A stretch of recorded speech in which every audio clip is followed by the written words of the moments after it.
Gas prices are gone too high.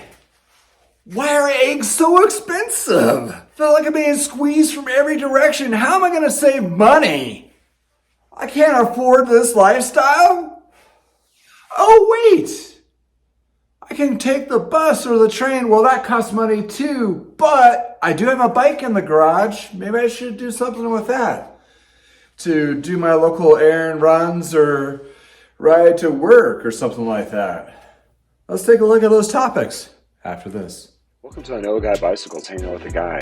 This is As the Wheel Turns, So Do Days of Our Rides series. I will be covering topics of the industry as well as consumer views with my 30 years experience. If you like these videos, please like and subscribe. Hello, welcome back to I Know a Guy Bicycles, As the Wheel Turns, So the Days of Our Rides series. Hey, this is just a topic going over a few things of the week and kind of recap what's going on to the future and some insights that might help you as an industry level as well as your local shops and a little tips and tricks at the end. So anyway, here we go without a further ado. So there's a few things going on in our industry, and there's a lot actually going on in the industry and a lot of shift. And you know what? We're all just gonna have to get used to the new norm. It's just here. It's funky, weird, and wild, and nuts, and whatever the case, between eggs being too much, gas prices going up, whatever is cutting you from either direction. A lot of people in these type of circumstances over the years have reverted to going to bicycle riding to get to work, which is great for health and mental state, which is awesome. In addition to doing local errands and so forth, instead of running that little 2-mile drive to your local store to pick up some eggs, get yourself a little cruiser bike or that kind of thing and doing your little short errands. And that way you're definitely a lot of different things: health, mind, body, soul, and environment. So I'm not a really big tree hugger, although I live in Colorado. We are just naturally that way. But I do want to emphasize that your mental health really is based on your exercise, and cycling is a great way of doing such a thing. So going to the industry news top story that I've come across that's top to me and my insights. So Mr. John Burke of Trek Bicycles, he's been around for several decades. Obviously, he's the son of Papa Smurf Burke, which is a side joke that, he had a white beard and so forth. Anyway, I should probably cut that out, but I'm not. He is the leader of one of the largest bike companies in the United States and the world. There's also Specialized and Giant and all of them too, but he's one of the big guys.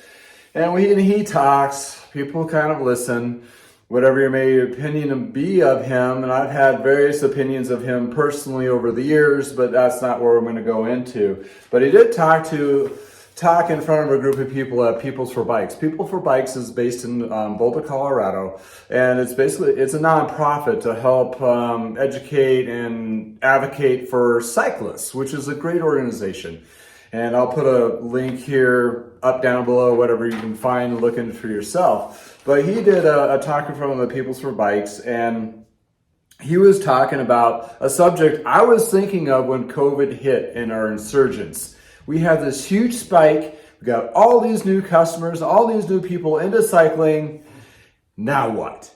I lean on the big industry leaders because they have the resources and the funds and the money to be able to help kind of keep these people engaged with the cycling world, which I was really pleased to hear that he spoke about this. And he talked about the $13 billion in federal infused into the biking and walking infrastructure, which is great. $13 billion sounds like a lot of money, but when it comes down to your local bike paths and cities and so forth, that bleeds out that's a really hard spread.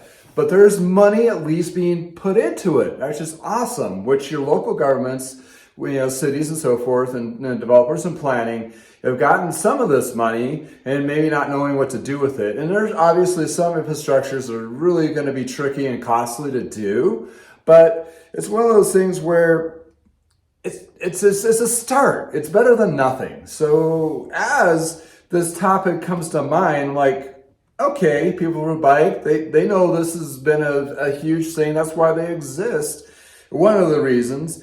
And it's one of those things where the big industry leaders are actually going, oh, we need to do something about this.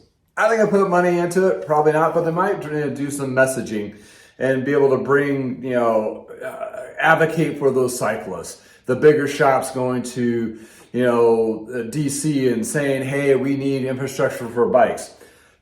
Funny note, the biggest spike the beginning of the first spike of the cycling industry was back in the early 1900s when I believe it was in New York City, they added a bike path. All of a sudden they had people running on bikes. Crazy, mind-blowing. So they had a big insurgence there and then also a downfall. Well, fast forward today in 2020, we had the biggest, craziest thing ever. And now we're going, oh, now what? So infrastructure is one of those big things on top of mind, along with e-bikes and electric cars and all those things. So it's a big thing. So what's that mean to you, right? I mean, okay, you haven't ridden your bike in years, it's in the garage, or you need to go buy a used one or something, you need to ride to work. Hey, that's a great way to save money. Maybe get rid of one of the vehicles that you may have to cut down on car payments, insurance, and all that stuff. Yeah, cycling is a great way to commute. In some areas, it's not year round, but at least you can cut like a portion of that out. So it saves you money and gives you better health. How to establish or see what those paths are, you can always contact your local city to see if they have bike paths, maps, and so forth. Also, you can contact your local bike shops, and your bike shops will have a series of resources for you to start riding. So you can plot your ride out. Either it's a combination of riding completely or with buses or trains. You can probably find a way to use cycling in that portion of it, which is becoming a bigger thing all the time. So how to help engage, you can engage with your bike shop, you can engage, call your city like, hey, I'd like to know if there's any more bike paths or anything like that, or volunteer work and so forth. Everybody has a little part, which John Burke was saying, it's not just the big boys or the government, it's everybody. If there's more community outreach saying that we'd like to have more transportation and bike paths, the option or alternative, it'll eventually happen. It's not going to happen overnight. It takes a while, but at least becomes a subject that gets constantly pushed forward. And you will probably find out if you join those ranks that there's a whole bunch of other people that are trying to do the same thing.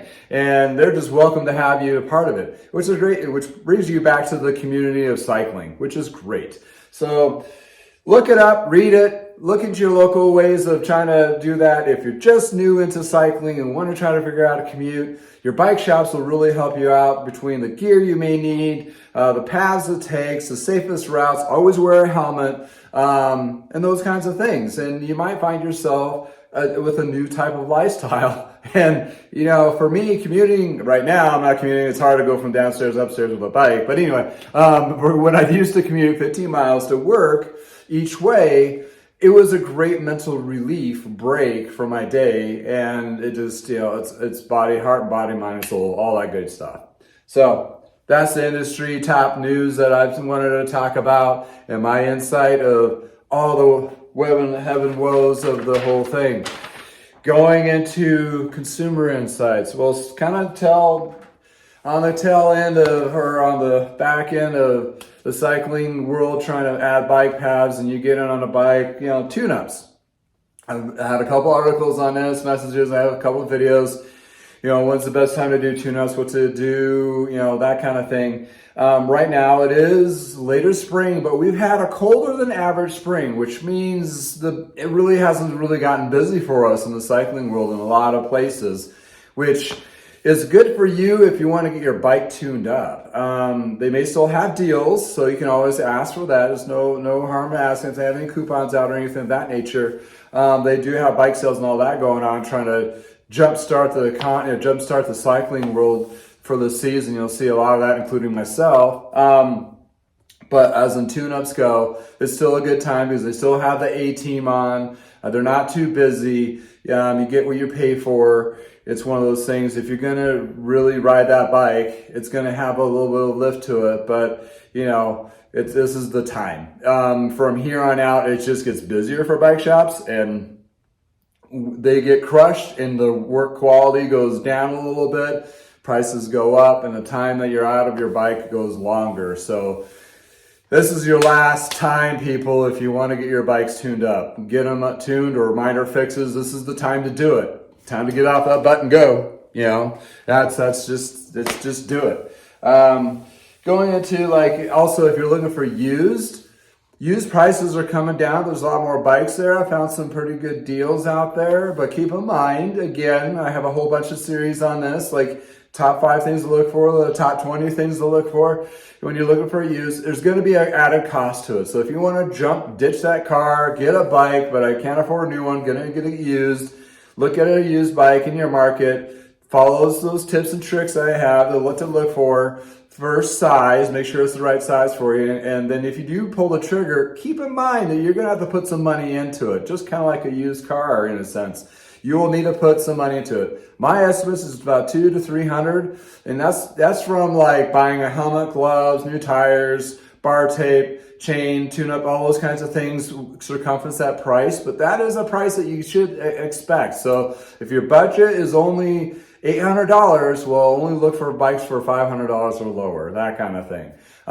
So keep in mind that. If you're handy, you like to work it on stuff, you got some tools like this, yeah, you know, jump in some videos, get yourself somewhat of a fixer-upper that's within your skill set. That's a great opportunity too. But the prices have definitely dropped down. If you're trying to sell your bike, I'm sorry, prices, you know, it's just across the board, things are dropping. But what you could do on the flip side, if you got a bike and trying to sell it, make sure it's clean, make sure it's lubed up and ready to test drive, the tires are aired up, make sure you have all the proper sizing and all that information you can put on there. Look at any of my posts on my website of bikes, and you'll see a whole laundry list of information. Try to get some of that in there for you. Don't just go, bicycle for sale, and a dark, dingy picture. Pictures, pictures, pictures. 1,000 words is actually 1,000 more views than you get. If you have a plethora of good pictures of the bike and being honest with the condition, the opportunity to be able to sell that bike is going to be higher. That's a little side note there. So, consumers, consumer news, consumer insights, get your bike tuned up. It's time to go buy that used bike if you need to get a used one. This time is now because inventory is going to fluctuate, that kind of thing. And in addition to, if you're looking for a new bike, there's some sales going on now too. They're kind of extended. Trek Fest goes to the beginning of April, so you got a couple more days on that. I'm sure Specialized has their Think Spring or Run into Spring or what the Spring into Spring sale. I'm sure there's Giant Cannondale and all those other brands are doing the same thing. So yeah, do your research, do your homework. But number one, when you're looking for a bike, used or new, size. Make sure you get the right size because that'll make or break your actual riding experience there. So tips and tricks. I'm gonna talk about these guys real quick. These are like a little plier. This actually able to take those quick links off of and power links off and off, on and off a chain. So I'm going to demonstrate that here because I got a chain I got to put a quick link on and a couple little tidbits of gold nuggets to go with it. So give me a minute here. All right, so there's a couple secrets out there that industry doesn't really want you to know or what have you, but okay, you got yourself a chain, and you may not know the brand of chain or you may know the chain. Oh, this one's a Shimano chain. And what I like to do is add a power link to it. And Shimano has its own little quick links, and they may or may not say they work or not. So the thing is with the chain is with Shimano, a lot of them you have to use a push pin to push through. I find that's like old school and stupid. And you know, there's going to be a lot of flack on that, but it is. So what I take my old chain, I take this using a chain tool, take this last link out with the pin that I just drove out of it, and I push that out. I'm going to be replacing this with a quick link. And, you know, they say, you know, quick links you only could use a couple times or whatever. And this is a power link from SRAM, and this is a 10-speed that goes to a 10-speed chain. So you want to make sure your speeds are correct. But, you know, the chain pitch and all of that and the size are all gonna be pretty darn close to the same.